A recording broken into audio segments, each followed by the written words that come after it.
औज़ुबिल्लाहिमिनश्शैतानिर्रजीम बिस्मिल्लाहिर्रहमानिर्रहीम रब्बिश्रह सदरी वयस्सिर ली अमरी वाहलुल उक़दतम मिन लिसानी यफ़क़हू क़ौली रब्बि ज़िदनी इल्मा। आज की क्लास स्टार्ट करते हैं। आज हमारे पास जो FA1 कोर्स है उसमें हमारा चैप्टर 3 स्टार्ट होना है। दो चैप्टर्स हमने कंप्लीट कर लिए हैं, इनसे रिलेटेड क्वेश्चंस भी कर लिए हैं। अब आते हैं, बढ़ते हैं चैप्टर 3 पे, which is recording, summarising and posting transactions. Recording कैसे करनी थी वो हमने सीखा था। डेबिट पे किसे आना है, क्रेडिट पे किसे आना है, वो हमने सीखा था। फिर हमने कुछ हद तक उसको समराइज करा था। किसके जरिए भाई? आपने लेजर्स को पोस्ट करा था। लेजर्स में सॉरी एंट्रीज पोस्ट करी थी आपने। कैश, डेबिट और क्रेडिट जब होते हुए देखा तो उसके साथ आपने लेजर पोस्टिंग भी करी, और फिर उसको समराइज करके जो उसका बैलेंस था वो मैंने आपको बताया था किस तरह से निकालते हैं। आपके पास CD बैलेंस किसे कहते हैं, BD बैलेंस किसे कहते हैं, मैंने आपको बताया था। ठीक है। फिर उसके बाद आपने आगे का मरहला तय करना होता है, यानी ट्रायल बैलेंस और फाइनेंशियल स्टेटमेंट्स। फाइनेंशियल स्टेटमेंट्स हमारा मकसद है फाइनेंशियल अकाउंटिंग में फाइनेंशियल स्टेटमेंट्स को बनाना। उससे आपने क्या अंडरस्टैंडिंग डेवलप हो रही है वो समझना ही हमारा मकसद होता है। बेसिक आपने पूरा काम ही इसी वजह से करा है। ठीक है। तो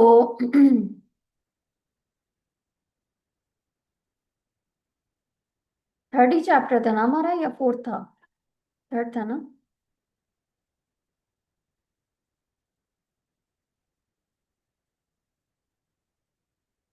मैंने आपको ये बताया था कि जब भी बिजनेस ट्रांजैक्शन होती है हम कहाँ रिकॉर्ड करते हैं, बुक्स ऑफ प्राइम एंट्री बताई थी। ठीक है। सबसे पहले बिजनेस में क्या होता है, बिजनेस की जो भी ट्रांजैक्शन होती है कैसे पता चलता है बिजनेस में कौन सी ट्रांजैक्शन हो रही है? आपको सोर्स डॉक्यूमेंट से देख के पता चलता है। आपके पास इनवॉइस है, सप्लायर ने आपको इनवॉइस दी है। ऑफ कोर्स ये क्या है, बता रहा है कि आपके पास सप्लायर क्यों देगा इनवॉइस? क्योंकि आपने परचेज करा होगा। आपने कस्टमर को क्यों इनवॉइस दी है? क्योंकि आपने पर आपने सेल करी होगी। अब ये परचेज और सेल किस पर है? इनवॉइस की बात हो रही है, क्रेडिट पर। ठीक है। पेमेंट आपने करी है, चेक आपने दिया होगा, आपको किसी ने पेमेंट करी है चेक के थ्रू या किसी और तरीके से, तो आपके पास उसका एविडेंस होगा। तो हमें एविडेंस से पता चलता है कौन सी ट्रांजैक्शन हुई है। किस एविडेंस से? सोर्स डॉक्यूमेंट से। आपके पास डेबिट नोट क्या है, क्रेडिट नोट क्या है, यह हमने चैप्टर 1 में भी डिस्कस करा था। ठीक है। उसके बाद तमाम ट्रांजैक्शंस जितनी भी हो रही हैं सबसे पहले बुक ऑफ प्राइम एंट्री में रिकॉर्ड होती हैं। हमने देखा था बुक्स ऑफ प्राइम एंट्री में कौन कौन सी चीजें आती हैं। हमने देखा था सेल्स डे बुक। कौन कौन सी होती हैं भाई books of prime entry? Sales day book. Sales day book में आप क्या रिकॉर्ड करोगे? क्रेडिट सेल्स आपके पास इनवॉइसेस के तौर पर आएगी, या क्रेडिट नोट्स आपके पास आएंगे। अगर हम इसको अलग अलग करके देखें तो एक होती है आपके पास सेल्स डे बुक और एक होती है sales return day book. Sales return में आप ऑफ कोर्स क्रेडिट नोट्स आप इसको रिकॉर्ड करेंगे। फिर होती है purchase day book, purchase return day book. जितनी भी परचेज इनवॉइसेस हैं कहाँ रिकॉर्ड होंगी भाई? परचेज डे बुक में। जितनी भी आप रिटर्न करोगे क्रेडिट नोट्स के जरिए वो आपकी कहाँ रिकॉर्ड होंगी? परचेज डे बुक में। कैश पेमेंट और रिसीविंग कहाँ होगी भाई आपके पास? कैश डे बुक में। क्लियर है? पेटी कैश में आपके पास तमाम वो चीजें जो छोटे मोटे आपके एक्सपेंसेस आते हैं, नोट्स का, कॉइन्स का हिसाब, पेड कितने करे आपने उन एक्सपेंसेस पे, कितने उन एक्सपेंसेस के अलावा आपने किसी को अगर क्या कहते हैं दिए में हैं लोन के तौर पे, या किसी ने आपसे कुछ टाइम पीरियड के लिए वो उधार मांगा था, आप ये पढ़ोगे IOU क्या होता है। ये तमाम चीजें आपके पास आएंगी पैटी कैश में, जो आके आपके पास एंड में आपके पास चैप्टर्स आ रहे होंगे। ठीक है। तो आपने उसमें कितना रिसीव करा, कितना आपने पे करा, आप कहाँ रिकॉर्ड करोगे? Cash patty cash day book में। बाकी तमाम चीजें जो इन पांचों में नहीं हो रही हैं, टोटल आपके पास 7 आएंगे और कलेक्टिवली 5 आएंगे। ठीक है। 5 कैसे? Sales day book, purchase day book, cash day book, petty cash day book और जर्नल। ये आपके कलेक्टिवली बात करें। इसको ओपन अप करके देखेंगे तो आपके पास sales day book, sales return day book, purchase day book, purchase return day book, cash day book, cash day book में आपने देखा था cash receive day book, cash payment day book, ठीक है। उसके बाद पैटी कैश और जर्नल्स, इसमें तमाम एडजस्टमेंट होंगी, साथ ही साथ इसमें एरर्स को भी सही करा जाता है, करेक्ट करा जाता है। क्लियर है? हम्म। अच्छा जी, फिर बढ़ते हैं आगे, आगे बढ़ते हैं।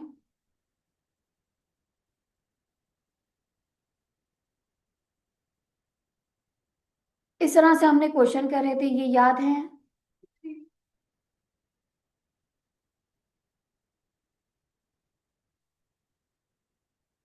फिर हमने देखा था क्या भाई, आपके पास जितने भी क्रेडिट पे सेल्स हो रही है और क्रेडिट पे परचेज हो रही है, आपके पास हर सप्लायर के इंडिविजुअल लेजर्स बनते हैं, ये मैंने आपको समझाया था। इसी तरह आपके पास हर कस्टमर के इंडिविजुअल लेजर्स बनते हैं, है ना?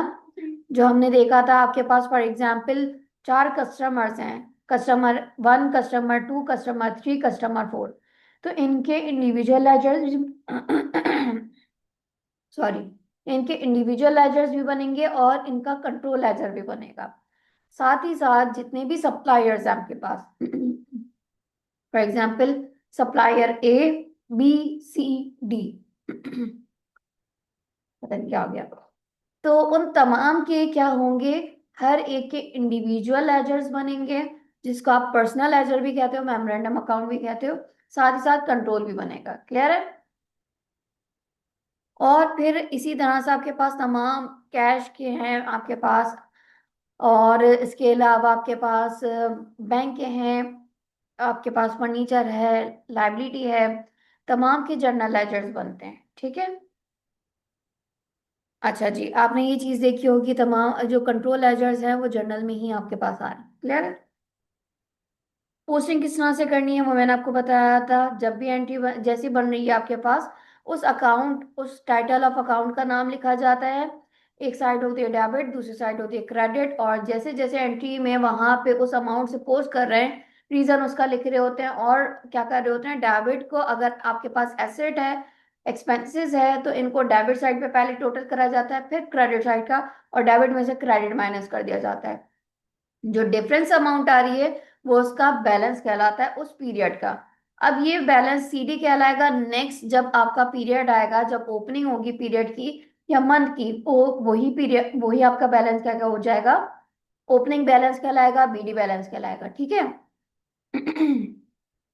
सेम इसी तरह से आपके पास लाइबिलिटी, कैपिटल और आपके पास रेवेन्यू, ये क्रेडिट साइड पे पढ़ते हैं, इनका तमाम का क्रेडिट पे टोटल करा जाएगा और फिर एसेट आपके पास डेबिट से माइनस करा जाएगा। क्लियर है? डिफरेंस आपका पास जो आएगा वो बैलेंस कहलाएगा, बैलेंस सीडी। न्यू आपके पास मंथ आएगा तो यही बैलेंस आपका जो एंडिंग था वो न्यू मंथ में ओपनिंग हो जाएगा। क्लियर है? अच्छा जी, फिर हमने इसमें कुछ चीजें रिवाइज करी थी, वो दोबारा दोबारा हम नहीं कर रहे हैं। डे बुक्स भी हमने पढ़ ली थी, इसको एनालाइज करना भी देख लिया था कि भाई आपके पास सेल्स डे बुक बनती कैसे। ये फॉर्मेट है, एक तरफ डेट्स होती हैं, एक तरफ इनवॉइसेस होते हैं, कस्टमर्स की नेम डिटेल्स होती हैं, और जो रिसीवर लेजर्स होते हैं उनकी रेफरेंस नंबर्स यहाँ पे होते हैं, और टोटल आपके पास इनवॉइस आ जाती है। क्लियर है? मजीद आप एनालाइज करते हो तो देखते हो इसमें से आपकी बूट सेल कितनी है, शू सेल कितनी है, टोटल सेल्स आपकी इन दोनों की वजह से कितनी आई है, ठीक है। सेम आपके पास रिटर्न वाली कहानी भी आ जाती है। परचेज डे बुक भी आप इसी तरह से बनाते हो। परचेज डे बुक में आपके पास क्या आता है, डेट आती है, सप्लायर्स की डिटेल्स आती हैं, उनके लेजर्स के रेफरेंसेस आते हैं, टोटल अमाउंट आपको पता चल जाती है कि आपके पास टोटल परचेजेस की वजह से कितनी अमाउंट आ रही है। अब आपकी क्या कहते हैं, परचेजेस की वजह से कितनी है, एक्सपेंसेस की, आपने उसको और एनालाइज करने के लिए ओपन अप कर दिया, जितनी भी आपकी टोटल अमाउंट आ रही थी पेबल की। क्लियर है? परचेज रिटर्न डे बुक भी आपके सामने है। फिर आपके पास कैश डे बुक आ गया था, ये हमने शायद कर लिया था आई गेस, पूछ भी रही थी मैं कि थर्ड चैप्टर है कि फोर्थ है। थर्ड कंप्लीट नहीं हुआ था, ठीक है। अच्छा, फिर हमने इसमें और क्या चीज देखी थी कि आपके पास दो साइड थी कैश बुक में, एक रिसीविंग साइड थी, एक पेमेंट साइड थी। जो हमने देखा था कैश डे बुक क्या है, आपके पास कैश डे बुक आपका कलेक्टिव है, अब इसमें कैश पेमेंट डे बुक भी होती है, कैश रिसीविंग डे बुक भी होती है। पेमेंट कहाँ होगी और रिसीविंग कहाँ होगी वो हमने देख लिया था, कौन सी साइड पर होती है, ये आपके पास लिखा हुआ भी है, ठीक है। Debit side receiving, credit side payment. चलो कोई मसला नहीं है, एक बार रिकॉल हो गया, ठीक है। इससे रिलेटेड आपके पास क्वेश्चंस आ रहे हैं।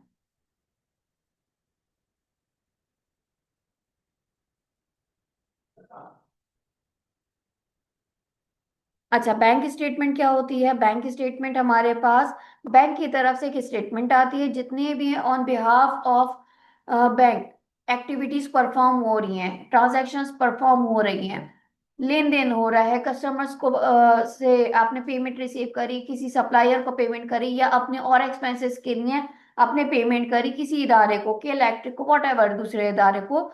तो जितनी भी रिसीविंग पेमेंट हो रही है बैंक के थ्रू, बैंक क्या कर रहा है, उसको रिकॉर्ड कर रहा है कहाँ, बैंक स्टेटमेंट में। सेम इन्हीं चीजों को हम अपने कैश, अब ये वो वाली कैश बुक नहीं है जो हमने अभी थोड़ी देर पहले देखी, नहीं। हम बैंक से रिलेटेड तमाम ट्रांजैक्शंस को एक रिकॉर्ड में रख रहे होते हैं, उसका कैश बुक नाम है, ठीक है। तो हमारे पास जो, आपके पास अगर मंथ एंड पे वो आपको दे रहे हैं, तो अब आप मंथ एंड पे उस दोनों को चेक करते हो कि दोनों में कौन सी चीजें सेम है, और जो डिफरेंसेस है उसको फिर करेक्ट करते हो। क्लियर है? वो आप बैंक रिकंसिलेशन में पूरा सीखेंगे। जस्ट बैंक स्टेटमेंट क्या है, आपके पास बैंक की तरफ से आती है, ये हमारी नंबर ऑफ ट्रांजेक्शन्स को देखकर आती है, नॉर्मली मंथली आती है, ताकि जो आपके पास एरर्स आ रहे हैं वो जल्द से जल्द करेक्ट हो जाए, रिकंसाइल हो जाए, ठीक है। अच्छा जी, फिर पेटी कैश क्या था वो भी हमने थोड़ा डिस्कस कर लिया था। छोटे मोटे एक्सपेंसेस जो बिजनेस में हो रहे हैं उनको आप क्या करते हो, उसको रिकॉर्ड करते हैं। जितने कॉइन्स आपके पास होते हैं, जितने आपके पास नोट्स होते हैं, उनको आपने एक्सपेंसेस में आपने दिया तो कितना आपने एक्सपेंस में दिया, या फिर आपके पास अगर आपने किसी एम्प्लॉय को कोई अमाउंट दी थी, किसी वजह से उसने कहा था वापस कर देंगे, तो कितनी रिसीविंग हुई, तमाम वाउचर्स वगैरह आप उसमें रिकॉर्ड करते हैं पैटी कैश में। फिर जर्नल लेजर्स क्या होते हैं, हमने पढ़ा था, इसको रीड करें। Most accounts are contained in the journal ledger. अब ये जर्नल लेजर आपके पास क्या होते हैं, हमने देखा था, प्लांट का बन सकता है, मशीनरी का बन सकता है, एसेट्स के अलावा आपके पास बैंक का भी बनता है, कैश का भी बनता है, ठीक है। तो ये आपके पास क्या कहलाते हैं, नॉमिनल लेजर्स। और इसमें हमने पोस्टिंग भी देखी थी, कैसे पोस्ट करते हैं। हमने एंट्रीज बनाई थी और लेजर पोस्टिंग करी थी। फॉर्मेट क्या था, एक तरफ तो आपके पास क्या आता है, वेरी गुड। हमने इसमें देखा था, एक साइड आपके पास क्या होती है भाई, डेबिट होती है एक साइड, दूसरी साइड आपके पास क्रेडिट होती है। और ये सिर्फ आपके लिए एक्सपेंस के लिए नहीं हो रही है, आपकी तमाम जितनी भी चीजें हैं उनकी डेबिट साइड पहले आएगी, यानी ये साइड आपकी डेबिट कहलाएगी, ये साइड आपकी क्रेडिट कहलाएगी, ठीक है। तमाम जगहों पे आपको पहला कॉलम डेट का मिलेगा, सेकंड कॉलम नैरेटिव या पर्टिकुलर्स का, फिर तीसरी तरफ आपका रेफरेंस, और फिर आप लिखते हो अमाउंट, ठीक है। नैरेटिव में आपका रीजन आता है, जो हमने देखा था कि भाई ये एडवर्टाइजिंग एक्सपेंस डेबिट पर आ रहा है, इसके डेबिट पर होने का रीजन, रीजन आपका अपोजिट का होता है, यानी क्रेडिट पे जो चीज आई है। क्लियर है यहाँ तक? फिर आप डेबिट अगर एक्सपेंस है, हमने देखा था एसेट है, एक्सपेंस है, या ड्राइंग है, इनका टोटल पहले डेबिट साइड पे करते हैं और फिर इसको क्रेडिट में से माइनस करते हैं, तो आपके पास जो डिफरेंस आता है वो बैलेंस सीडी कहलाता है। सेम इसी तरह आपके पास लाइबिलिटी है, रेवेन्यू है और कैपिटल है, इनका पहले क्रेडिट साइड को टोटल करते हैं और इनके क्रेडिट साइड में से डेबिट साइड को माइनस करते हैं, जो आपके पास डिफरेंस आएगा वो आपका सीडी बैलेंस कहलाएगा। क्लियर है? फिर हम आगे चलते हैं, आगे बात करते हैं। पोस्टिंग हमने देख ली कैसे सेल्स डे बुक की हो रही थी, देखो टोटल सेल्स यहाँ पे दिखा रहे थे कितनी है, 1 लाख, कितनी है, सॉरी 1 लाख कह रही हूँ, आपके पास टोटल सेल्स कितनी है, 1487.8। किन किन रीजन की वजह से है आपके पास, 946.7 किसकी वजह से है, बूट सेल्स की वजह से। एंट्री क्या बनी होगी आपके पास, इसकी जल्दी से एंट्री बताएं क्या बनी होगी इसकी। बूट सेल्स हुई है तो आपने एंट्री क्या बनाई होगी, क्या रिकॉर्ड करी होगी। सेल्स की एंट्री क्या बनती है? क्या एंट्री, बेसिक सेल्स की एंट्री क्या बनती है? डेबिट पहले बताया करें, पहले डेबिट बनती है। हम्म।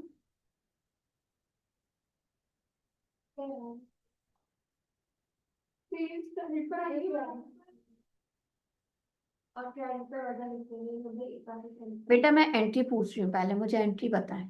क्या एंट्री बनेगी सेल्स की? मुझे जस्ट आपकी ये चीज जानी है कि सेल्स की एंट्री क्या होगी, किसी भी सेल्स की। आपने बूट सेल करे हैं, आपने शू सेल करे हैं, वॉट एवर सेल्स की मुझे बताएं, गुड्स सेल हुई हैं। बेटा आपके पास क्रेडिट की बात हो रही है, क्रेडिट सेल। क्रेडिट सेल्स का मुझे बताएं कि उसमें क्या चीज रिकॉर्ड होगी, किस समय से रिकॉर्ड होगी, कौन सी चीज डेबिट पर आएगी, कौन सी क्रेडिट पर।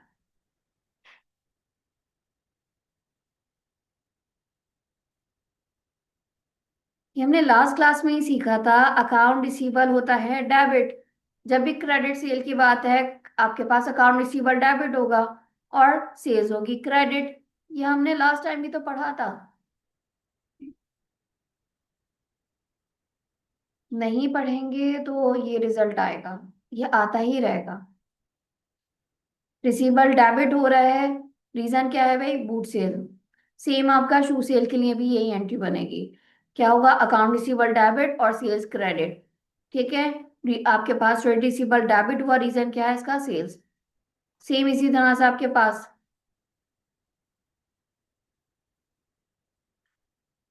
इसी तरह से आपके पास बूट सेल्स और शू सेल भी क्रेडिट हो जाएंगे, रीजन आपका लिख दिया जाएगा। फिर पेबल्स के लिए भी आपके पास सेम वही, आपके पास क्या बनी थी? परचेसेस डेबिट और पेबल्स क्रेडिट। वही आपके पास आ रही है, परचेसेस डेबिट हो रहा है। अब ये कौन सा परचेज है आपके पास? आपने यहाँ पे देख लिया था, ये परचेजेस क्या अमाउंट है या आपके एक्सपेंसेस क्या अमाउंट है। टोटल आपके पास लाइबिलिटी कितनी आ रही है वो आपने देखा।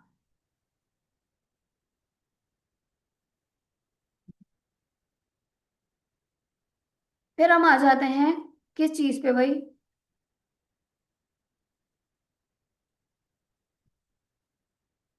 पर्सनल और इम्पर्सनल का मैंने आपको बता दिया था।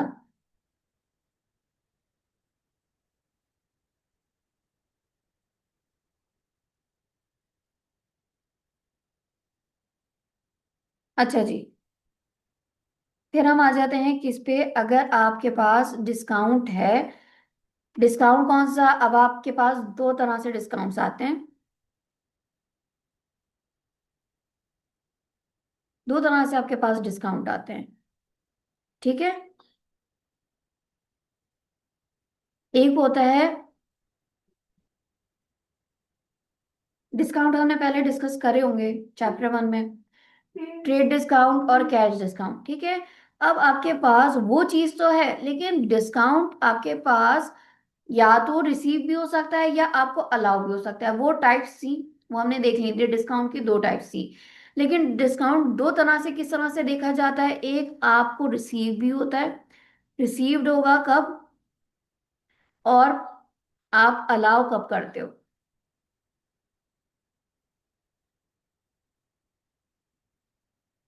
Any idea? भाई आपको रिसीव हुआ, क्या रीजन है रिसीव होने का? आपने किसी को डिस्काउंट अलाउ करा, क्या रीजन है इसका? अच्छा, कस्टमर से, कस्टमर को सेल करनी है, या फिर उसको और मजीद क्या कहते हैं, जल्दी उससे लेना है, तो हम उसको मोटिवेट करने के लिए कि भाई हमारे पास जल्दी पेमेंट आ जाए, तो उस वजह से आप क्या करते हो? अलाउ करते हो। कब करते हो? जब सेल्स होती है। ठीक है। इसी तरह मैं क्या समझूं कि रिसीव आप कर रहे हो डिस्काउंट किस वजह से? जब आप परचेज कर रहे हो, वेरी गुड। ठीक है। जब आप परचेज करते हो तो आपको डिस्काउंट रिसीव होता है। अब आप ये जरा सोचें, आपको रिसीव हो रहा है, ये आपके लिए फायदा है या नुकसान है? फायदा है। इसको आप देखते हो अदर इनकम के तौर पे। क्या भाई? अदर इनकम के तौर पे आपने अलाउ करा अपने कस्टमर को। अब आप अपने बिजनेस के लिए ऐसे सोचो, क्या ये डिस्काउंट देना आपके लिए फायदेमंद है, नुकसानदेह है? नुकसानदेह, यानी अदर एक्सपेंसेस के तौर पे। ठीक है। फॉर एग्जाम्पल, गुड्स है, एक तरफ मैं सेल की बात करूंगी, एक तरफ मैं परचेज की बात करूंगी, ठीक है। गुड्स कितने के हैं? $100 के, यहाँ रख देती हूँ, ठीक है, $100 की गुड्स हैं। अब अगर मैं सेल्स कर रही हूँ तो मुझे किस तरह से रिकॉर्डिंग करनी है, अगर मुझे मैं परचेज कर रही हूँ तो मुझे किस तरह से रिकॉर्डिंग करनी है।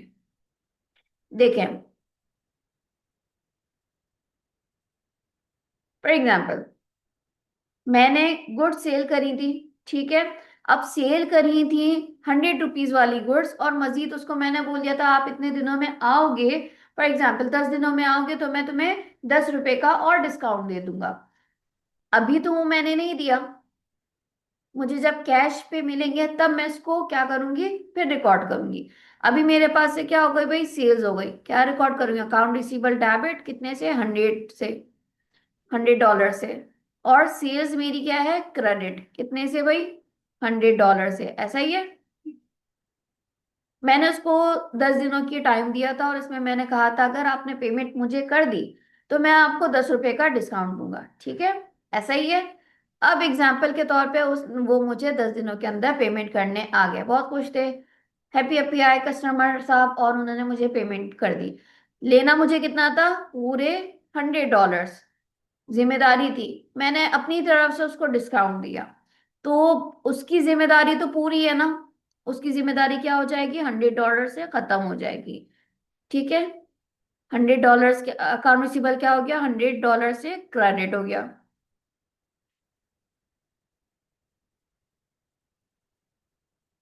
ठीक है। आपके पास कैश कितना आ रहा है, पूरे 100 आ रहे हैं, कितने, 10 जस्ट ₹10 का परसेंटेज अभी नहीं कर रही, 90 आ रहा है आपके पास कैश, या फिर बैंक के अगर थ्रू आ रहा है तो वो बैंक हो जाएगा। कितना आ रहा है भाई, 90। ये जो आपके पास डिफरेंस आ रहा है ये क्या है आपके पास, सेल्स डिस्काउंट। सेल्स डिस्काउंट हमने अभी देखा है, हम ऑफर कर रहे हैं, हम अलाउ कर रहे हैं, हमारे लिए ये डिस्काउंट क्या है, हमारे लिए ये डिस्काउंट है अदर एक्सपेंस, ये कहलाएगा आपका डिस्काउंट अलाउड, ठीक है। अदर एक्सपेंसेस, एक्सपेंस हमारा बढ़ रहा है, इस वजह से हम क्या कर रहे हैं, इसको भी डेबिट कर रहे हैं, कितने से, 10 से। समझ में आई ये चीज कि किस तरह से रिकॉर्ड होगा। अगर परसेंटेज में बोल रहे हैं तो आप परसेंटेज में निकाल के उसका देख लोगे कितना आ रहा है, जस्ट मैं भी सिंपल सी बात कर रही हूँ। सेम इसी तरह से आप आ जाओगे परचेजेस के लिए। अब परचेजेस में सेम वही गुड्स की अमाउंट कितनी है, $100, ठीक है। मैंने परचेज करा था तो मैं इसको कैसे रिकॉर्ड करूंगी, परचेजेस डेबिट, परचेसेस डेबिट हो गया था कितने से भाई, $100 से। और आपकी लाइबिलिटी पूरी थी कितनी, $100 पेमेंट करनी थी। और साथ ही साथ वही समझ लो कि मैं कस्टमर हूं अब, और उसने मुझे ऑफर करा था कि आप इतने डेज में, 10 डेज में पेमेंट करने के लिए आ जाओगे, 10वें दिन भी आओगे तब भी मैं तुम्हें दे दूंगा। तब मैंने क्या करा, दूसरे दिन पहुंच गई, तीसरे दिन पहुंच गई, वॉट एवर, चौथे पांचवें दिन में पहुंच गई, इन शॉर्ट पहुंच गई मैं। मैंने उसको पेमेंट दी, ठीक है। कितनी पेमेंट दी, 90, जाहिर सी बात है अभी हमने देखा। तो बेटा लाइबिलिटी तो मेरे पास से पूरी मुकम्मल 100 की 100 खत्म हो जाएगी ना, क्या हो जाएगा, अकाउंट्स पेबल डेबिट हो गया, क्योंकि हमारी पूरी लाइबिलिटी खत्म। बदले में मेरे पास से क्या हुआ, कैश माइनस हुआ, बिजनेस के पास से इतना कैश डिक्रीज हुआ, कितने से, $90 से। और ये जो हमारा डिफरेंस आ रहा है ये क्या है आपका, परचेज डिस्काउंट। ये परचेज डिस्काउंट क्या है, हमने अभी देखा था, परचेज डिस्काउंट हमारे लिए क्या है, अदर इनकम। इसी वजह से ये कहाँ आ रहा है, क्रेडिट साइड पे, ठीक है। देख लो, क्रेडिट टोटल करें कितना आ रहा है, 100, डेबिट के बराबर। यहाँ पे भी आप देख लो टोटल डेबिट कितना आ रहा है, 100 क्रेडिट के बराबर। इस तरह से रिकॉर्ड होगा, और सेम इसी तरह से आप लेजर पोस्टिंग भी कर दोगे। लेजर बना लो, किसका है, सेल्स का मैंने बताया था, अकाउंट रिसीवेबल भी बताया है, कैश भी बताया है। सेल्स डिस्काउंट का बनाओ, सेल्स डिस्काउंट में आप देख रहे हो क्या है भाई, आपके पास सेल्स डिस्काउंट पे ये कहाँ रिकॉर्ड हो रहा है, डेबिट या क्रेडिट पे, डेबिट पे, कितने से आपने बताया, $10 से। इसके डेबिट पे आने का रीजन आपने क्या कहा, रीजन क्या है आपके पास, क्लियर है, सेम इसी तरह से आप दूसरी तरफ बनाओगे क्या, परचेज डिस्काउंट। अब ये परचेज डिस्काउंट क्या हो रहा है, क्रेडिट या डेबिट, कितने से, $10। इसके क्रेडिट होने का रीजन, ये समझ में आया। बेटा प्लीज एंट्रीज पे फोकस करिए, अगर नहीं क्लियर होंगी तो ये बहुत मुश्किल हो जाएंगी, आपके लिए भी मेरे लिए भी, आगे नहीं चल सकेगी गाड़ी। हमें बेसिक सेल्स की नहीं आएगी, परचेजेस की नहीं आएगी, अगर हम इसी में फंसे रहेंगे ना, FA1 हमारा 1 महीना तो क्या, 2 महीने भी कम है, 3 महीने भी कम है, नहीं समझ में आएगा। रोज की बिना पे स्टडी करें इस तरह से नहीं हो सकता। इरेज कर दूं ये सब।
डन, इरेज कर दूं। हम्म,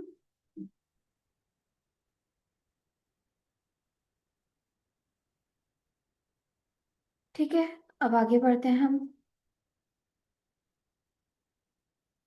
अच्छा,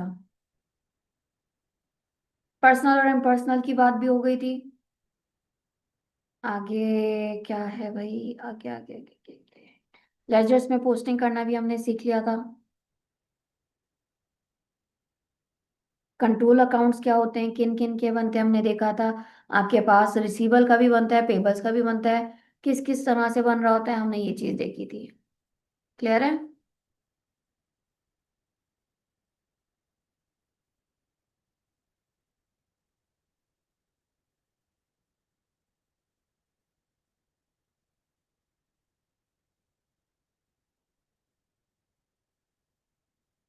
अच्छा, फिर आ जाते हैं अकाउंटिंग, करते हैं सेल्स टैक्स की। सेल्स टैक्स क्या होता है, कि हमने चैप्टर 1 में पढ़ा था, क्या था।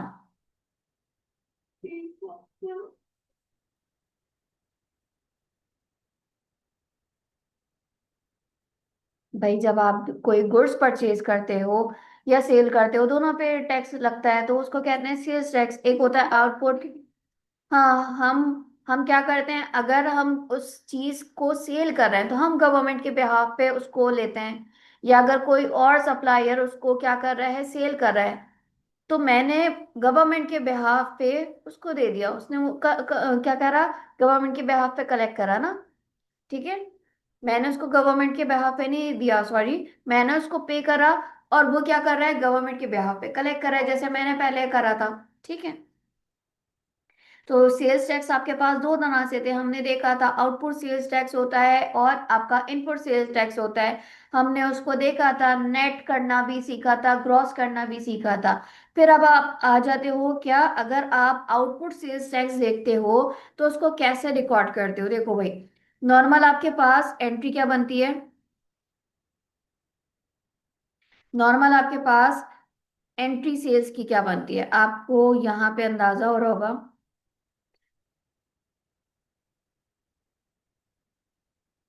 कि देखो, आपके पास जो आउटपुट की बात आ रही है वो किस पर आ रही है, सेल्स पर आ रही है। नॉर्मली आपके पास कैसे एंट्री बनती है, मैं इसको बिल्कुल प्रीवियस वाले से अमाउंट मिला के दिखाऊंगी, इस वजह से थोड़े नर्वस ना होना।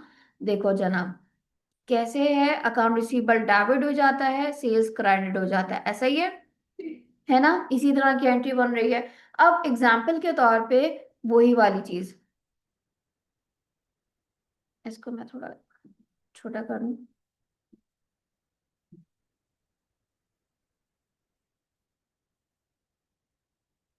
ठीक है, विजिबल है ये चीज।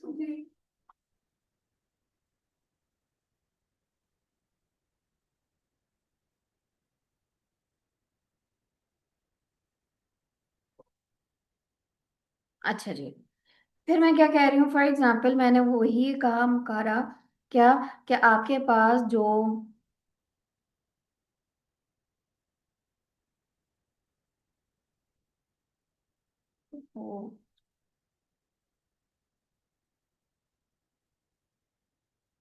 फॉर एग्जाम्पल मैंने गुड सेल करी है $100 की, वैसे ही रिकॉर्ड करा account receivable debit sales credit कितने से, $100 से, ठीक है। अब इस 100 में क्या है, ₹10 सेल्स टैक्स क्या है, कैसे रिकॉर्ड करोगे। आपने पूरी जो गुड्स है, क्या उसको अलग अलग अमाउंट में लिया होगा, कस्टमर से बोला होगा, फॉर एग्जाम्पल ये जो आपके पास गुड्स है इसकी टोटल आपने इंक्लूड करके बोला, सेल्स टैक्स को इंक्लूड करके बोला, तो आपके पास कितनी आ रही है, आपके पास $90 किसके हैं भाई, आपकी गुड्स की अमाउंट है जो आप बेच रहे हो, ठीक है, उसकी उसकी सेलिंग प्राइस है। और आपके पास जो सेल्स टैक्स है उसमें इंक्लूड फॉर एग्जांपल वो $10 है, तो टोटल आप क्या कर रहे हो सेल्स के तौर पे, कैसे इसको रिकॉर्ड कर रहे हो, 100, ठीक है, एग्जाम्पल के तौर पे। अब जरा मुझे बताएं, ये जो ₹100 है, फॉर एग्जाम्पल आप जाते हो शॉप पे, 100 रुपए का आपने कोई सोप परचेज करा, और उस पर देख लिया, क्या देखा कि इसमें सेल्स टैक्स कितना है, ₹10, तो आप क्या देखोगे, क्या आप उसको ₹90 दोगे और बाकी का किसी और बॉक्स में रखोगे, या क्या करोगे, एक साथ 100 आप उसको डॉलर्स दे दोगे, ऐसा ही इसमें यहाँ पे भी होगा। रिकॉर्ड आपने क्या करा, आपको तो पूरी अमाउंट लेनी है, ठीक है, और इतनी आपकी सेल्स है, क्लियर है। अब इसमें आपके पास और क्या चीज है भाई, दूसरी क्या चीज हो रही है, एक मिनट ये आगे पीछे हो गया।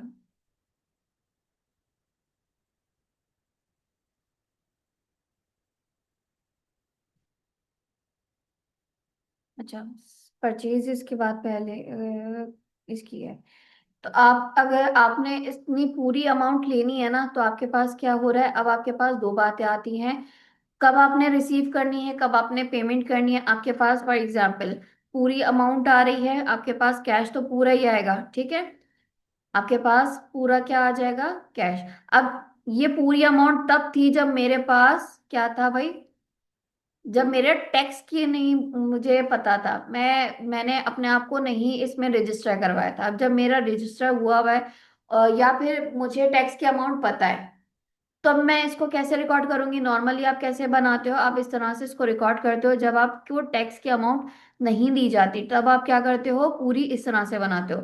जब आपको टैक्स की अमाउंट दी जाती है, कि आपके पास जो सेल्स है, ये तब थी जब आपके पास सिर्फ सेल की बात हुई थी, और यहाँ पे आपके पास जो आपके पास प्राइस है, सेलिंग प्राइस है, वो आपकी 90 है और इसमें टैक्स है, ठीक है। अब आप इसको कैसे रिकॉर्ड करोगे, इसी इसी चीज को जरा देखना किस तरह से हम रिकॉर्ड करते हैं। रिसीव कितना कितना करना है आपको, पूरा ही पैसा आप लोगे ना, उससे आधा तो नहीं लोगे, कितना आ जाएगा, डेबिट 100 से। अब जरा इसको ब्रेक डाउन करो, आपकी सेल्स कितनी है, तो इतने से क्रेडिट हो गया, बाकी क्या है, ठीक है। देखो यहाँ पे भी क्या हो रहा है, इतना पेमेंट आपके पास रिसीव होनी है, इन फ्यूचर कस्टमर आपको कितना पे करेगा, 720। आपके पास सेल्स कितनी है, एक्चुअल सेल्स आपकी कितनी है, 600। सेल्स हमेशा नेट पे रिकॉर्ड होगी, यानी आपको टैक्स एक्सक्लूड करके फिर दिखानी है, क्लियर है। जैसे मैंने यहाँ एक्सक्लूड करा, नॉर्मली हम क्या देखते हैं, अगर आपको नहीं टैक्स बताता तो हम इस तरह रिकॉर्ड करते हैं, और जब आपको बता देता है टोटल, अगर मैं इसमें सेल्स नहीं बताती, यहाँ पे मैंने क्या दिखाया था, यहाँ सेल्स दिखाई थी, सेल्स टैक्स भी दिखाया था। अगर मैं डायरेक्ट कह देती कि भाई मेरी 100 सेल्स है, कोई टैक्स नहीं, तो मैं कैसे रिकॉर्ड करती, नंबर वन सिचुएशन की तरह। और मुझे अगर बता देते कि आपके पास जो सेल्स हो रही है उसकी क्या है, सेलिंग प्राइस 90 है, और इसमें 10 जो डॉलर्स है वो आपके पास सेल्स टैक्स है, तो फिर मैं कैसे रिकॉर्ड करूंगी, सेकेंड एंट्री की तरह। क्लियर है? क्यों? क्योंकि ये जो टैक्स आ रहा है ये क्रेडिट साइड पे रिकॉर्ड क्यों हो रहा है, वजह क्या है? सेल हो रहा है तो नहीं होता तो फिर? बेटा क्रेडिट पे है, लाइबिलिटी के तौर पे देखा जा रहा है। मैंने किसके बिहाफ पे लिया, गवर्नमेंट के बिहाफ पे ना।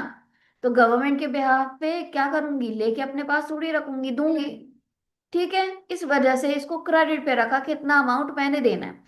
फिर आप कंपेयर कराते हो क्या मैंने ज्यादा दिया है या कम दिया है, क्योंकि आप अगर ज्यादा दे देते हो तो फिर रिफंड होता है, हमने ऊपर सिचुएशन में देखा था।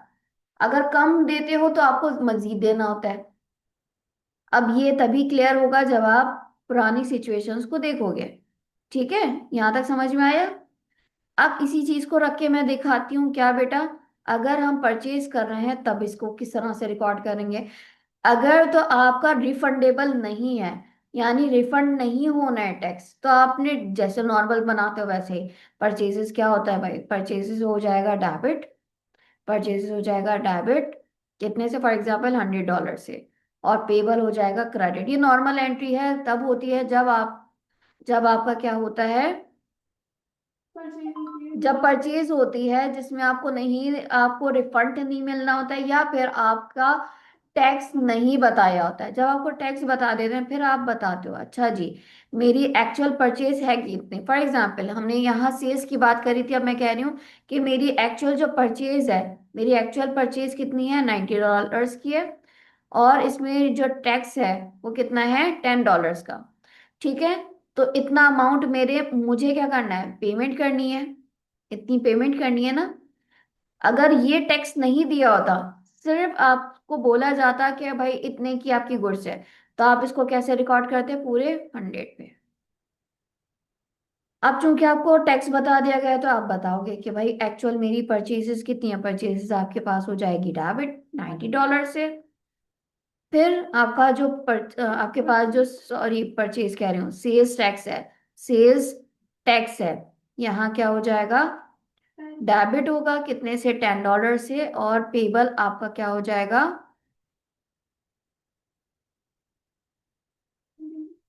ठीक है, क्लियर है? वरना तो ओरिजिनल एंट्री क्या बन रही है ये। अब ये कुछ आपको जो टैक्स की है और डिस्काउंट वाली है मिलती जुलती दिख रही है, लेकिन थोड़ा कॉन्सेप्ट अलग है। क्लियर है यहाँ तक? ये देखो, ये सेकंड वाली कब बनेगी, सेकंड वाली यहाँ तक समझ में आई, है उसी तरह। कब बनेगी ये आप देखें लें, जब आपको रिकवर होनी हो, जब आपकी जो टैक्स की अमाउंट है वो रिकवर होनी होगी तो ये वाली बनेगी, जब रिकवर नहीं होगी, यानी आपको वापस नहीं मिलना है, सॉरी मैंने वहां रिफंड की बात करी थी, रिकवर, जब आपकी रिकवर होनी होगी तब आपकी ए वाली बनेगी, अगर आपकी रिकवर नहीं होनी है, ठीक है, तो आपकी बी वाली बनेगी। क्लियर है? क्योंकि आप टैक्स फाइलर नहीं होगे तो फिर नहीं कर पाते हो। जो टैक्स देता है वो टैक्स को फिर आप क्लेम भी कर सकता है।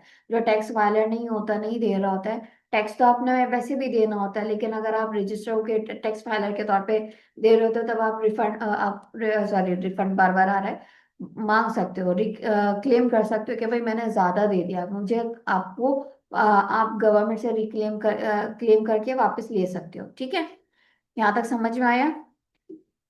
फिर अब ये देखें, इसी तरह से इसका भी लेजर बनेगा सेल्स टैक्स का, और आपने ये चीज पता होनी चाहिए कि आउटपुट सेल्स टैक्स का कहाँ आएगा, रिकॉर्ड कैसे होगा, और आपके पास इनपुट सेल्स टैक्स का कैसे रिकॉर्ड होगा, कहाँ, आउटपुट का कहाँ रिकॉर्ड हो रहा है, क्रेडिट पे, और डेबिट पे किसका आएगा।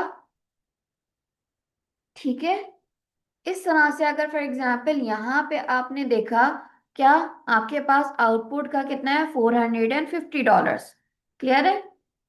दूसरी चीज आपने देखी क्या, आपके पास यहाँ क्या आ रहा है, आउटपुट, अब ये कैश आपके पास आ रहा है, output tax on cash sales, output tax on cash sales, यहाँ क्या लिखा है, अब आपके पास यहाँ इनपुट की वजह से टैक्स आ रहा होगा, ठीक है। आपने यहाँ क्रेडिट का टोटल करा, आपने देखा कौन सी साइड हैवी है, डेबिट का देखा कौन सी साइड हैवी है।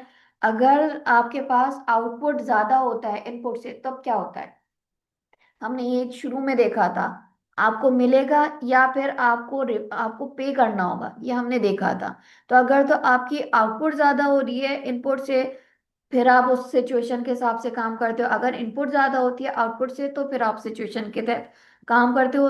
बस आपने पहले उसको लेक्चर को जो हमारा चैप्टर 1 में था उसको दोबारा से देखना है, रिकॉल करना है, फिर इस क्वेश्चन को करना है, ठीक है। क्लियर है?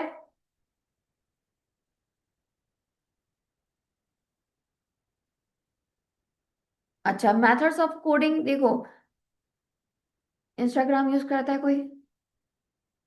इंस्टाग्राम में आईडी बनती है तो तमाम एक ही तरह से आईडी बना सकते हैं। मतलब मेरा अगर एक नाम से है, फॉर एग्जांपल मेरी मेरी मेरा नाम अनम, अब मेरे नाम से दूसरा सेम स्पेलिंग के साथ बना सकता है इंस्टाग्राम पे?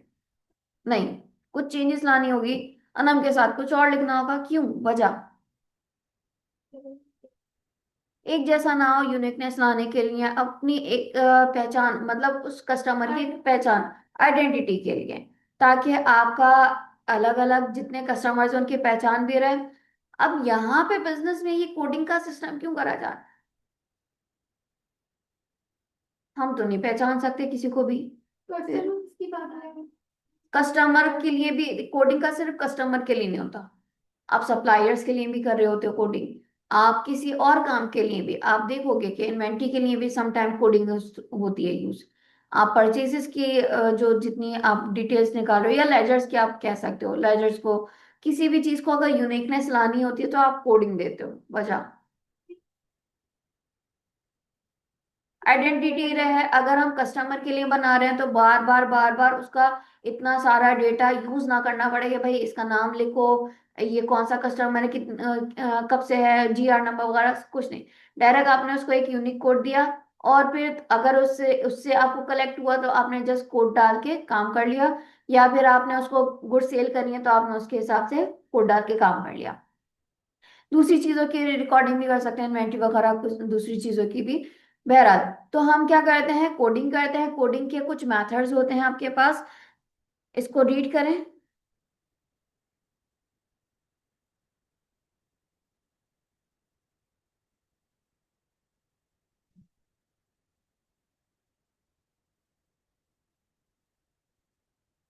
रीड करें, देखें यहाँ पे लिखा हुआ भी है, कस्टमर्स के अकाउंट भी आप यूज कर सकते हैं कोडिंग के तौर पे। सप्लायर्स के जर्नल लेजर्स भी बना सकते हैं, कोडिंग दे सकते हैं उनको यूनिक। एम्प्लॉय के रेफरेंसेस भी, इन्वेंट्री आइटम्स को भी आप कोड दे सकते हो, ठीक है। रीड करें इसको। हम्म।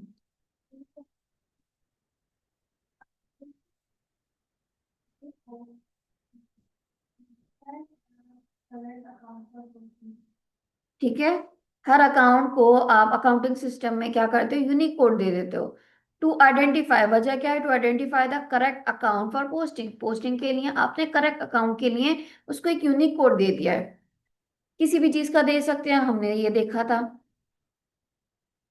हाँ, बार बार लॉन्ग इंफॉर्मेशन देना इनकरेक्ट भी हो सकता है, क्योंकि हो सकता है कोई माइनर सी मिस्टेक आ जाए जिसकी वजह से रॉन्ग हो जाए पोस्टिंग।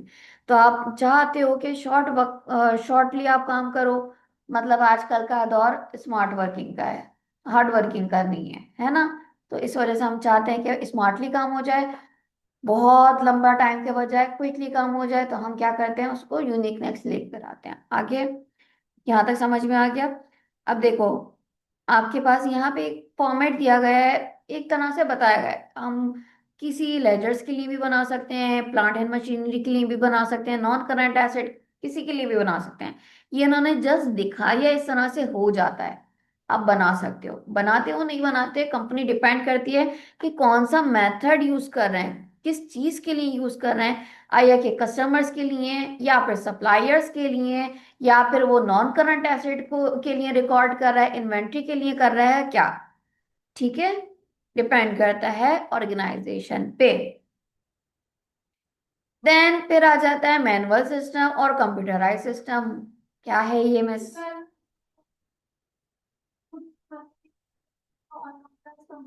कंप्यूटर में प्रीवियस एरा में क्या होता था, हमारे पास न्यू टेक्नोलॉजी नहीं थी, तो हम क्या करते थे, तमाम काम आपका जो होता था हाथ से करा जाता था, मैनुअली होता था, पेपर वर्क ज्यादा होता था। आज का आपको जो एडवांस वर्जन दिख रहा है, इसमें आपको मोस्टली ऑर्गेनाइजेशन कंप्यूटराइज सिस्टम को फॉलो करती हुई दिखती हैं। हाँ, कुछ मिक्सअप भी होती हैं, और जिनके पास इतना बजट नहीं होता तो हो सकता है कोई ऐसा हो जो मैनुअली अभी तक काम कर रहा हो। मोस्टली अभी क्या है, एडवांस वर्जन है, तो एडवांस लोग क्या करते हैं, कंप्यूटराइज सिस्टम में काम करते हैं। अब देखो ये होता किस तरह से, हमने बचपन में भी पढ़ा था। कंप्यूटर में क्या होता है, आप इनपुट देते हो, वो इनपुट क्या होता है, प्रोसेस होता है, फिर आउटपुट देता है। आपने मांगी क्या भाई, आप गए, आपने इंटर करी कि तमाम कस्टमर्स की लिस्ट निकाली। आपको पता होता है पूरा सिस्टम बना हुआ होता है, कहाँ जाके कहाँ करना है। आपने जस्ट क्लिक करा, इनपुट दिया, ठीक है, वो प्रोसेस हुआ और आपके सामने पूरी लिस्ट निकाल के दे दी, वो क्या है, आउटपुट। तो तीन तरह से आपको दिखता है, इनपुट करते हैं आप, प्रोसेस होता है वो डेटा, और फिर आउटपुट आपके सामने आ जाता है। सेम इसी तरह अगर आप क्या कर रहे हो, तो शायद आपने देखा हो क्या हो रहा होता है भाई, आप रेस्टोरेंट्स जाते हो, आप मॉल्स जाते हो, क्या होता है, स्कैन होता है, स्कैन होता है, उसके जरिए एक इंफॉर्मेशन ही तो जा रही है, इनपुट हुआ, उसने पूरा बिल क्या करा, प्रोसेस करा, टोटल निकाल के दे दिया आपको, आपके पास आ गया, प्रोसेस हुआ। सेम इसी तरह से आपके पास डिफरेंट चीजें आ रही होती हैं, जिसके थ्रू आप क्या करते हो, इनपुट देते हो, वो प्रोसेस होता है, और फिर क्या हो रहा है, आपके पास आउटपुट आ जाता है। आप एडवांस वर्जन है, सिस्टम्स में बहुत सारी चीजें ऑटोमेटिकली काम कर रही होती हैं, क्योंकि हमारे पास सॉफ्टवेयर ऐसे आ गए हैं, हम अपने रिक्वायरमेंट के हिसाब से बना रहे होते हैं। टोटल सेल्स हमें जाननी है, हम क्या करते हैं भाई, क्लिक करते हैं सेल्स पे, टोटल हमारे पास आ जाती है सेल्स, इनपुट देते हैं, प्रोसेस होता है, सेल्स टोटल आ जाती है, उस महीने की, उस पीरियड की, जो भी आपकी रिक्वायरमेंट होती है। क्लियर है यहाँ तक?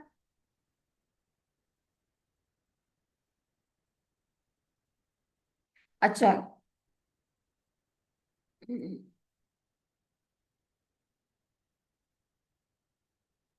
Data entry errors, data entry करते हुए क्या क्या एरर्स आ सकते हैं, पढ़ें, एक एक करके पढ़ें आप पहले, मानू ना। यानी सोर्स डॉक्यूमेंट्स कभी हो सकता है कि डैमेज हुए हुए हों या डिस्ट्रॉय हुए हुए हों, तो एक ये बड़ा रीजन है कि जब आप एंटर करो डेटा, इस तरह का रीजन आपके पास आ सकता है जो एरर्स का बायस बने। सेकंड, आप आपने समझा कुछ और, लिखा कुछ और था, उसी वजह से एरर आ गया। आप वन बाय वन करके खुद पढ़ते रहे।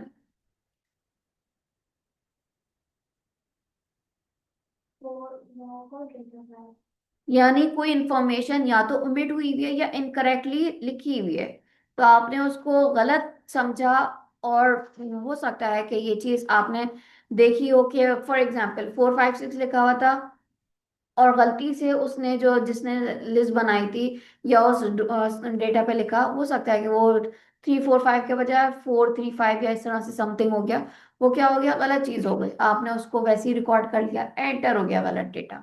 आगे, Transcription errors for changing 45 and 64, adding an extra zero to a figure, changing dates in the wrong format। ठीक है, आपके पास एक एरर होता है जिसको आप ट्रांसपोजिशन एरर कहते हैं, मोस्टली आपके पास डिजिट का होता है, दो डिजिट्स में इस तरह का मसला आ जाता है, 45 को आपने 54 लिख दिया, या 91 को 19 लिख दिया, तो ये आपका ट्रांसपोजिशन एरर कहलाता है। आगे,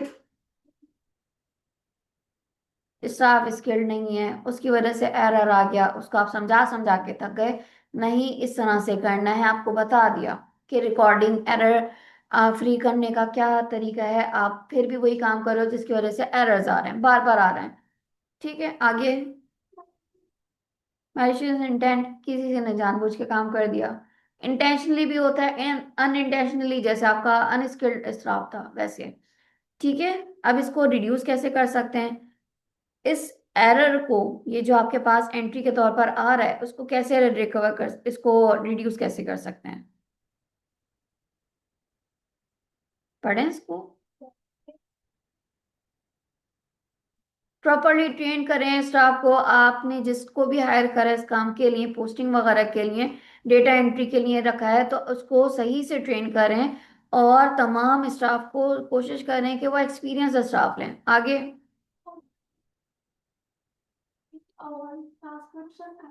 हम मॉल्स वगैरह में इसको देख रहे होते हैं कि आपके स्कैन होती रहती है। इससे एक चीज आपके पास आसान आ जाती है कि जो पहले लिस्ट वगैरह में लिखा होता था, हमने देखा भी है कि गलत लिखने की वजह से आपकी एंट्री भी गलत चली गई है। तो इससे इसको अवॉइड करने के लिए आप स्कैनिंग का सहारा लो, वो आपके इस एरर को काफी हद तक कम कर देता है, ना होने के बराबर कर देता है, नहीं होते फिर, क्योंकि ये डायरेक्टली आप क्या, आपकी मशीन स्कैन करी, आप नहीं कर रहे हो। आगे, ठीक है, वेल डिजाइन फॉर्म में आप चीजों को रखें ताकि ये इजी हो रीड करने के लिए। नेक्स्ट,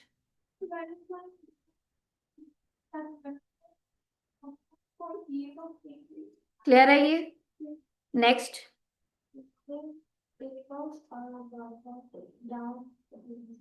शायद आपने देखा हो कि आपके पास सम टाइम वो रिक्वायरमेंट के लिए बॉक्स लगा देते हैं। अब जो जो रिक्वायरमेंट होती है कहते हैं टिक कर दें, तो उसके हिसाब से आपको दे देंगे। इससे क्या होता है, सही चीज पे निशान आ जाता है, तो आपको पता चल जाता है अच्छा भाई ये चीज आपके पास आ रही है। क्लियर है? आगे, अवॉइड करना है, ठीक है। आगे,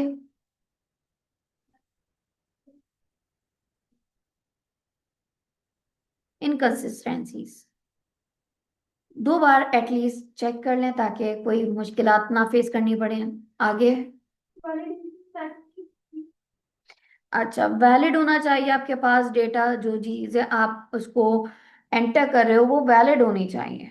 एग्जाम्पल यहाँ पढ़ें प्लीज, इसको रीड करें।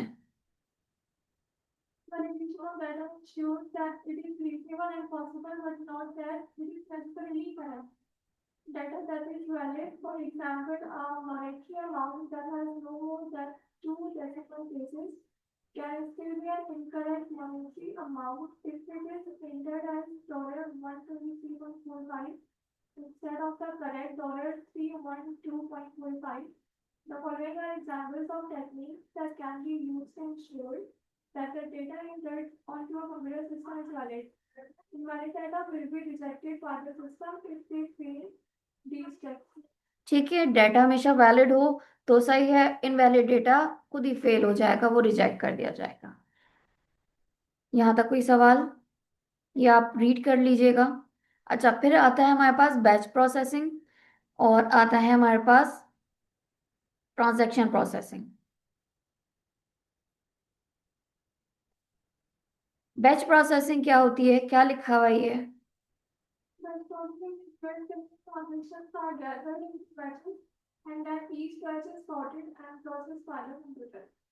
अच्छा, आपने देखा होगा, आप फॉर एग्जांपल मॉल में गए, केएफसी के आप, केएफसी या फिर आप इसको अवॉइड अगर कर रहे हैं, तो आपके पास दूसरी इसका ऑल्टरनेटिव क्या है भाई?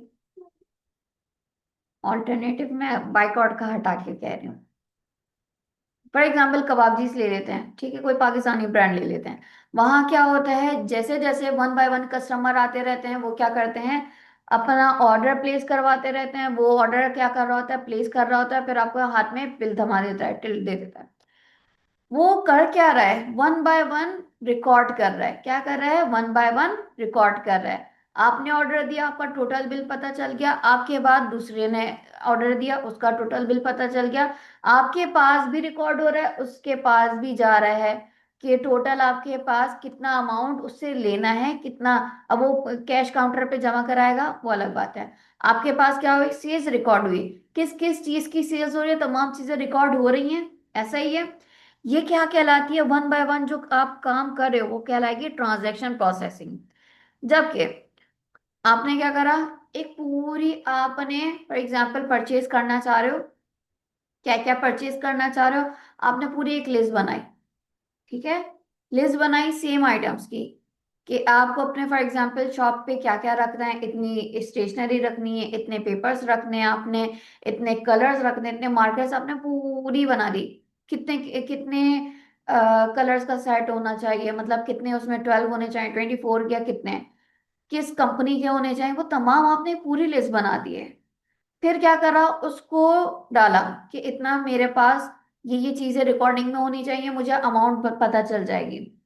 अब ये क्या करा आपने, वन टाइम बनाया, लेने जाओगे वो भी है, अपने पास रिकॉर्ड भी करेंगे। ये पूरा आपने बनाया और फिर क्या कर दिया, इसको इनपुट दे दिया।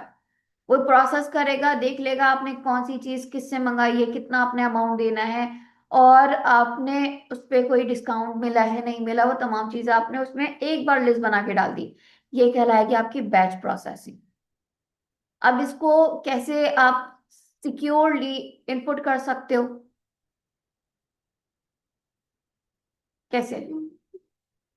आपने ये पूरी बनाई लिस्ट कि उसमें आपने इन इन से इतनी इतनी चीजें खरीदी हैं। एरर हो सकते हैं या नहीं हो सकते हैं?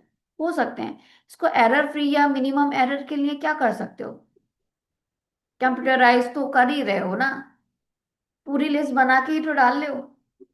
अपने पास कोई फाइल में थोड़ी है सेव कर रहे हो। कहाँ आपने जो फोल्डर बनाया होगा, फाइल बनाई होगी कंप्यूटर पे, कंप्यूटर सिस्टम पे डालने के लिए बोल रही हूँ। आप बैठे आराम से कि नहीं पूरा काम एक ही साथ करूंगा मैं, ये जितना परचेज हुआ है हमारे पास, जितनी बिलिंग आई है, जितनी चीजों के आए हैं, मैंने पूरा एक लिस्ट बनाई, अब मुझे डालना है, वन बाय वन नहीं करके करना है। तो फिर इसको कैसे मैं एरर फ्री बना सकता हूँ या मिनिमम एरर ला सकता हूँ? दूसरे से चेक करवा के, क्रॉस चेक करवा के, भाई दो लोग चेक कर लें तो हमारे पास ये चीज क्या हो सकती, हमारे पास ये चीज में एरर थोड़े कम आ सकते हैं। हो सकता है मैंने कोई चीज अनदेखी कर दी हो, दूसरा उस चीज को पकड़ लेगा, ठीक है। वरना तो ये क्या होगा, पूरा का पूरा काम गलत हो जाएगा। अब वो भी ऐसा नहीं हो सकता कि आंखें बंद करके पूरा करे, दो से तीन लोगों पे जो सही आंखें खोल के काम कर सकते हैं, चलो दो से तीन लोगों पे काम करवा दें, ठीक है। क्योंकि एक से नहीं, दूसरे से, दूसरे से नहीं, तीसरे से आप अपने एक करते हो एग्जाम्पल, तो आपको पता चल जाएगा कुछ गड़बड़ आ रही है। अगर ऐसा होता है तो आप दोबारा एक बार, मेरी अंदर आदत है, अच्छा गलत आ रहा है, एक बार और चेक कर लूं, कहीं मेरी तरफ से तो गलती नहीं है। नहीं आ रही है, फिर दोबारा से चेक करते हैं क्या हुआ, मैच करो, इनवॉइसेस को देखो, अच्छा तुमने क्या क्या चीजें करी हैं। तो इस तरह से वो सही हो जाती है। अब आगे जो आपने इनपुट डालना है वो बच जाएगा, गलत होने से, गलत एंटर होने से बच जाएगा। इस वजह से, क्योंकि आपका बैच प्रोसेसिंग में सारा का सारा डेटा एक साथ जा रहा है, इनपुट हो रहा है। जबकि आपके पास जो एक ट्रांजैक्शन प्रोसेसिंग है, वो वन बाय वन जा रहा है, इतना आपके पास मसला नहीं आ रहा होगा उसमें। क्योंकि एक बार आपने छोटी अमाउंट डाली है, आपके पास वो चीज रिकॉर्ड हो गई आसानी से।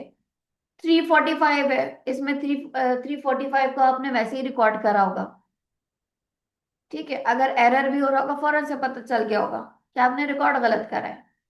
अब उसको इतना लंबा, जो आपने इतनी लंबी लिस्ट बनाई है, उसको सही कैसे करोगे अगर आपने गलत डाल दिया तो? वो तो सिस्टम में जाएगा, अपने हिसाब से वैसे ही रिजल्ट देगा। कंप्यूटर आपको वैसे ही आउटपुट देगा जैसे आपने इनपुट डाला है, वो गलत नहीं करेगा, ठीक है। इस वजह से आपको क्या करना है, पहले से चेकिंग करके रखनी है। यहां तक कर लिया, क्लियर है? अच्छा, ये कंट्रोल टूल के तौर पे काम करता है क्या, बैच प्रोसेसिंग? ऑब्वियसली कंट्रोल के तौर पे काम कर रहा है, ठीक है। तमाम जो रेलेवेंट इंफॉर्मेशन है, एक ही चीज की गैदर करते हो और उसको इनपुट डाल देते हो साथ साथ, ताकि वो प्रोसेस हो जाए एक साथ ही। क्लियर है? फिर आपके पास अकाउंटिंग में बेशुमार सिस्टम्स आ जाते हैं। शायद आपने देखे हो, शायद आपने नाम सुना हो। हिस्ट्री होता है, टैली होता है, क्विक बुक्स होते हैं, सुने हैं ना? अकाउंटिंग के कुछ सॉफ्टवेयर्स होते हैं। अब देखो, आजकल पुराना दौर नहीं है कि मैनुअली काम हो रहा होता है। आपके पास कंप्यूटराइज सिस्टम है जिसमें बेशुमार मुख्तलिफ आपको सिस्टम्स मिलते हैं, सॉफ्टवेयर्स मिलते हैं। अब इन सिस्टम्स में आप जो काम कर रहे होते हो, समटाइम आप कस्टमाइज भी करवाते हो। तो डिपेंड करता है सिचुएशन पे आप क्या करवा रहे हो, ठीक है। आपका बिजनेस क्या है, नेचर क्या है उसका, कौन सा सिस्टम फॉलो कर रहे हो, किस सिस्टम को लेके आप, आपको क्या चीज चाहिए वो बना के देगा, ठीक है। अब आपने फॉर एग्जाम्पल मैनुअली भी कर सकते हो, आप कंप्यूटराइज सिस्टम में भी कर सकते हो, आपके पास डिपेंड करता है। शायद आपने स्प्रेडशीट या फिर आपने वो देखा हो MS ऑफिस वगैरह में, एक्सेल जो होता है, इस तरह की शीट्स भी आ रही होती हैं, ठीक है। कंप्यूटर प्रोग्राम्स में आपके पास सॉफ्टवेयर्स होते हैं बेशुमार, तो वो यूज होते हैं। अब उसमें पैकेजेस भी आते हैं, डिफरेंट पैकेजेस होते हैं। अब कुछ एडवांटेजेस होते हैं उसके, कुछ कुछ डिसएडवांटेजेस होते हैं, पढ़े इनके।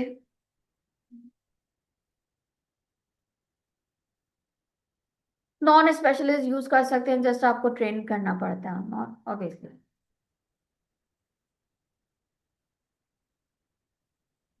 हम्म।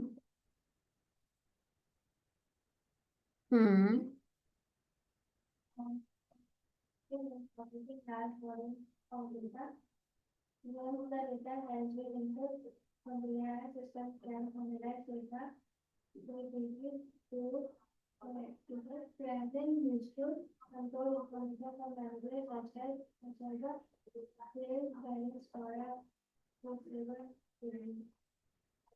ठीक है, क्लियर है disadvantages. The initial time was involved in installing the system, personal and so on. The need for security checks to make sure that unauthorized personnel do not gain access to data files. हर एक को access ना दें। आपके लिए जो बहुत important चीज है वो आपके लिए लोग लोग उसका गलत फायदा उठा सकते हैं, उसका मिस यूज कर सकते हैं, या हो सकता है कि आप को धोखा देने के लिए वो ये काम कर सके। ठीक है, तो हर एक के पास ये एक्सेस नहीं होना चाहिए इन तमाम ऐसे इंफॉर्मेशन का जो बहुत क्रूशियल है कंपनी के लिए। आगे।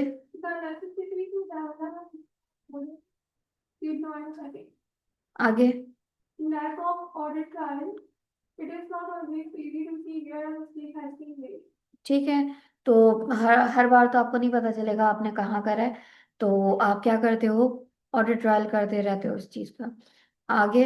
ऑडिट ट्रायल मतलब आपने पहले से ये चीजें देख ली हैं कि किस किस तरह से हो सकता है, आपने पहले से वो तमाम चीजें ट्रायल के तौर पे देख ली थी। Possible resistance on the part of the staff to the introduction of the system. क्या मतलब? नया सिस्टम आया है, नया नई चीज आई है।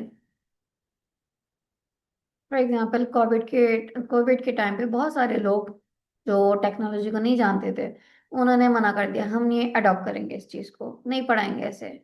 नई चीज, अब फॉर एग्जाम्पल लेबर्स हैं, आपने उनको ट्रेन करने के लिए, भाई सर का दर्द है हम नहीं सीख रहे, ये करवाना है, ऐसे करवाना ही। तो क्या है, नए सिस्टम में जब आए आपको ट्रेन करना पड़ा, उनको समझाना पड़ा। बहुत सारे लोग रेजिस्ट करते हैं, नहीं मानते वो चीजें। तो ये चीजें आपको फेस करना पड़ रही होती हैं, या फिर वो दिल से नहीं अपनाते हैं ये चीजों को। ठीक है, टाइम भी लगता है इसमें, कॉस्ट भी लगता है। आपने देखा कि कुछ जाहिर सी बात है, ये चीजें आपको फ्री ऑफ कॉस्ट तो नहीं मिलेंगी। अगर आप कस्टमाइज करवा रहे हो तो उसमें और कॉस्ट लगेगी। वैसे भी अगर आप कोई सिस्टम फॉलो कर रहे हो, आपने कोई पैकेज लिया है, तो ये चीजें आपको कॉस्ट तो बेयर करनी पड़ेगी। ठीक है, टाइम का ये है कि आपको इसमें एक वक्त में जरा थोड़ा समझने में इन चीजों में टाइम लगेगा, लेकिन आगे चल के ये चीज आपको फायदा देगी बहरहाल। अच्छा, सिक्योरिटी चेक्स वगैरह होते हैं, सिक्योरिटी के मसले मसाइल हो जाते हैं इसमें, जैसे आपको पता है कि थ्रेड होता है और भी चीजें। और क्या है, सिस्टम ऑफ कोडिंग है, आपके पास कोडिंग वगैरह हो जाए तो आ जाती हैं चीजें। ठीक है, हमेशा आपकी पकड़ नहीं हो सकती मिस्टेक्स की, तो आपके पास एक ऐसी चीज होनी चाहिए जिसके बिना पे आप चेक एंड बैलेंस कर सको। अच्छा, फिर कोडिंग हमने देखी थी, है ना, क्लियर है। पैकेजेस देखो हमारे पास बहुत सारे हो सकते हैं, आप किस चीज़ के हवाले से पैकेज लेना चाह रहे हो। उसमें आपके पास मॉड्यूल्स, यानी आपके पास फॉर एग्जांपल बेशुमार सर्विसेज हैं, उन चीज़ों में अकाउंटिंग में आपके पास प्रॉपर्टी प्लांट तमाम चीज़ों का एक पूरा पैकेज दिया हुआ है। जैसे हम लेते नहीं है कि भाई आप इंटरनेट यूज़ करना चाह रहे हो, अब सिर्फ इंटरनेट का तो यूज़ नहीं होता आपके पास, मैसेजेस भी करने, कॉल भी करना है, आप क्या कर लेते हो, पैकेज कर लेते हो, है ना। अगर सिर्फ एक चीज की बात करूं, वो क्या कहलाएगा, मॉड्यूल, यानी सिर्फ इंटरनेट पैकेज, सॉरी इंटरनेट की फैसिलिटी। तमाम चीजें अपनी पैकेज में आ गई, सेम इसी तरह से कि आपने किसी भी एक चीज का ले लिया, हो सकता है कि इनवॉइसिंग के हिसाब से आपने कोई सिस्टम को लिया है, हो सकता है कि आपने सिर्फ इन्वेंट्री ले ली होगी, कि आप उसमें तमाम कंप्यूटराइज सिस्टम सिर्फ इन्वेंट्री की वजह से फॉलो कर रहे हो। अब तमाम की चीजें पैकेज कहलाएंगी। क्लियर है यहाँ तक, आसान सी चीजों में मैंने आपको समझाया। अच्छा, इंटीग्रेटेड सॉफ्टवेयर होते हैं, कभी आपने ये सोचा है कि आप इम्तियाज जाते हो तो उसमें कोई शॉर्टेज क्यों नहीं होती है चीजों की? इम्तियाज कभी गए हैं? शॉप, आप किसी भी मॉल में गए तो होगे ना, या फिर आप सुपरमार्ट में गए होगे ग्रोसरी वगैरह करने। तो वहां पे जितने काउंटर्स हैं, वहां पे आपको रश दिखेगा, कस्टमर्स आते हैं, लेते हैं, चले जाते हैं। क्या कभी आटा खत्म हुआ है, कभी चीनी वहां खत्म हुई है, कभी आपको वहां पे जो और चीजें हैं, सोप्स हैं, आपके पास डिटर्जेंट्स हैं, वो कभी कमी दिखी है? खत्म होते हैं, क्यों? टाइम टू टाइम स्टॉक रखते हैं ना। अब उनको क्या पता कितना स्टॉक है, कैसे पता चल रहा है? टाइम टू टाइम रखते हैं। Very good. कैसे रिकॉर्डिंग करते हैं? जब वो सप्लायर से परचेज कर रहे, सप्लायर से परचेज कर रहे होते हैं, रिकॉर्डिंग होती है। वेरी गुड, आप बताओ।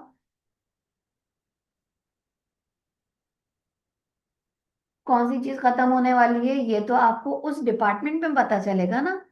अगर तो बहुत बड़ा इम्तियाज की तरह आपका है स्टोर एग्जाम्पल, तो सारी चीजें आपने सिर्फ एक जगह पे रखी थोड़ी होंगी। आपके पास खुद सोचो, इम्तियाज के कितनी ब्रांचेस हैं, तो क्या सिर्फ ब्रांचों में रखा हुआ होगा? ये बहुत सारी चीजों का एक उन्होंने, आप कह सकते हो कि जो गोडाउन कह सकते हो, या फिर वो क्या कहते हैं, वेयर हाउस होगा, होगा ना इस तरह से। पहले से उन्होंने बहुत सारे स्टॉक रखा होगा। अब वो स्टॉक आपका जरूरी नहीं है उस स्टोर पर हो जहां पे आप ऑफिशियली काम कर रहे हो, आपका वेयर हाउस भी हो सकता है। फिर अब वेयर हाउस पे क्या करोगे? हाँ खत्म हो गया, जल्दी से आ जाओ, ऐसे करोगे?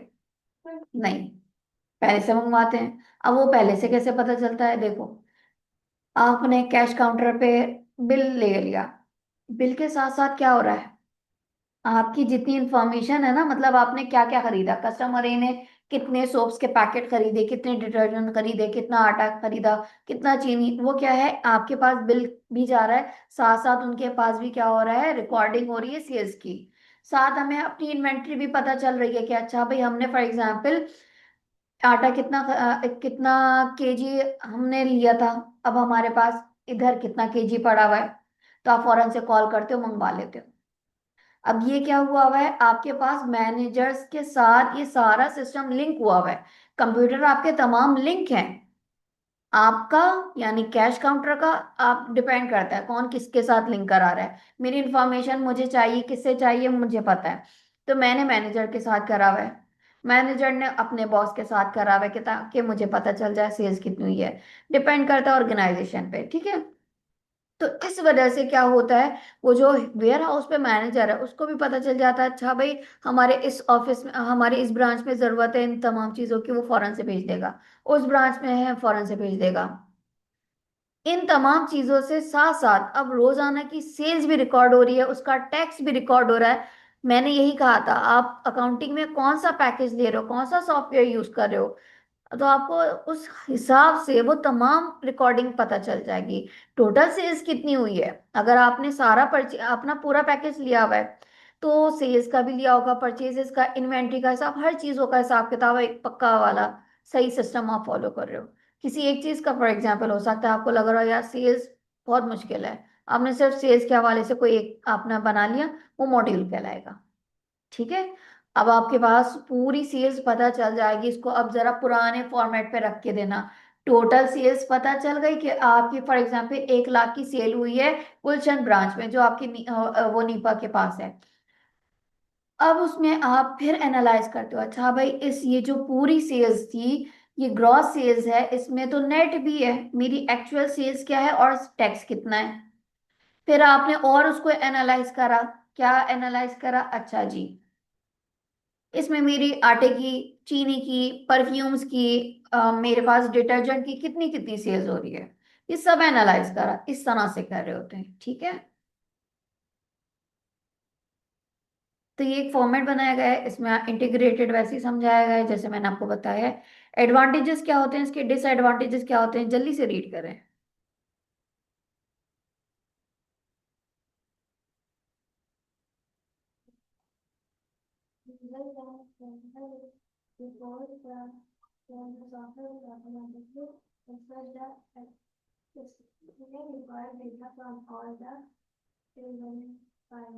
Load of the other simplify the workload of the user and the need to constantly load and unload disk is eliminated. ठीक है, आगे usually for standalone system, which means there is less space in which to store actual data. ठीक है, आगे because one program is expected to do everything, the user may find that an integrated package has fewer facilities than a set of specialized modules. In effect, an integrated package could be jack of all trades but master of none. Clear है। Accounting modules भी हमने देख लिया कि अगर सिर्फ receivable की बात आ रही है या सिर्फ आपके पास इन्वेंट्री की बात आ रही है, वो तमाम क्या कहलाएगा, मॉड्यूल कहलाएगा। यहाँ तक कोई ऐसी चीज जो समझ में ना आए,